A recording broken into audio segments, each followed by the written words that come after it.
तर आता third problem आहे, काय सांगितलं याच्यामध्ये, a person purchase a plot measuring 600 square metre at 900 per metre square. इथं प्लॉटची साईज दिलेली आहे 600 मीटर स्क्वेअर आणि त्याचबरोबर त्याची जे प्राइस आहे ते 900 पर मीटर स्क्वेअर सांगितलेलं आहे. He construct building having 200 metre square.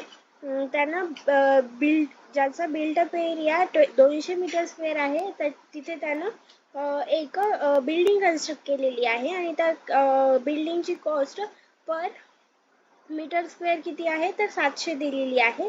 आणि त्याचबरोबर have net return 6% on building cost and net return of 5% on land cost आणि ॲज्युमिंग आउटगोईंग 22%. आता इथे नेट रिटर्न दिलेला आहे बिल्डिंगसाठी 6% आणि लँडसाठी दिलेला आहे 5% आणि आउटगोईंग 22% दिलेले आहेत, ना की 30, ना की 22%. तर इथं जेव्हा आपण कॅल्क्युलेशन करतो तेव्हा हे खूप महत्त्वाचं आहे बघा, नाही तर यामुळे प्रॉब्लेममध्ये आन्सर चुकू शकतं. तर त्याचबरोबर इथे काय सांगितले की suggest suitable rent for property.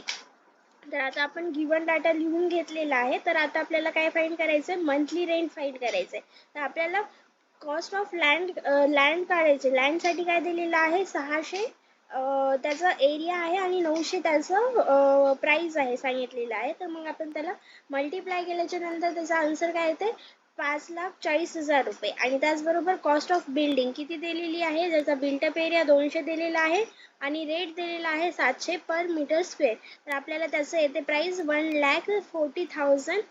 Okay. त्यानंतर आपल्याला net return on cost land सांगितले. नेट रिटर्न किती सांगितलेलं आहे आपल्याला, लँडसाठी 5% सांगितलेलं आहे. तर 5% म्हणल्यावर 5/100 इंटू कॉस्ट ऑफ लँड करायचं. मग हे झालं आपलं नेट रिटर्न ऑन कॉस्ट, किती आहे 27,000. ओके. त्यानंतर आता आपल्याला नेट रिटर्न ऑन कॉस्ट 6% दिलेलं आहे, जे कशाचे आहे, कॉस्ट ऑफ बिल्डिंगचे आहे. ते किती आहे 1,40,000. तर त्याचं दिलेलं आन्सर आले 8,400.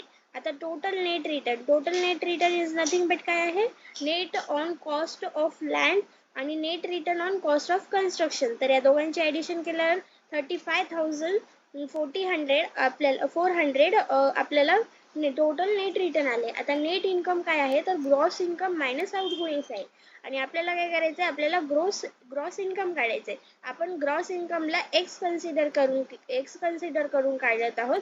तर ग्रॉस इन्कम इक्वल टू काय येते, नेट रिटर्न प्लस आउटगोईंग्स येते. तर आपण आता एक्स आता हे 35,400 काय आहे, टोटल इन्कम आहे, टोटल नेट इन्कम आहे. आणि त्याचबरोबर आपल्याला आउटगोईंग 22% ऑफ एक्स म्हणजे ग्रॉस इन्कमच्या 22% सांगितलेलं आहे. आता एक्स, आता या दोघांचं जर आपण पर्सेंटेज काढलं तर 0.22 येते. इकडे याला आपण मायनसमध्ये घेतल्याच्या नंतर याचं इथे आपल्याला 22% सांगितल्यामुळे इथं 0.78 येते. 1 मायनस 0.22 1.78 येते. मग याच्यानंतर आपल्याला एक्सची व्हॅल्यू आपल्याला काढायची आहे. तर एक्सची व्हॅल्यू काढण्यासाठी आपण 35,400 डिवायडेड बाय 0.78 केल्याच्या नंतर आपल्याला इतके येते 45,384.615. हे ग्रॉस इन्कम पर ॲनम सांगितले. आपल्याला पर मंथ काढायचे. तर per month rent of property काढायची असेल तर आपल्याला ग्रॉस इन्कम डिवायडेड बाय आपलं पर इयरमध्ये जितके काही मंथ येतात तर 12 मंथ आपण डिवाइड केलं तर हे आलं आपलं किती आलं 3,782.051 हे आपलं आलं. आपण याला डायरेक्ट 3,782 पण आपण डायरेक्ट घेऊ शकतो. तर हे झालं आपलं थर्ड प्रॉब्लेम.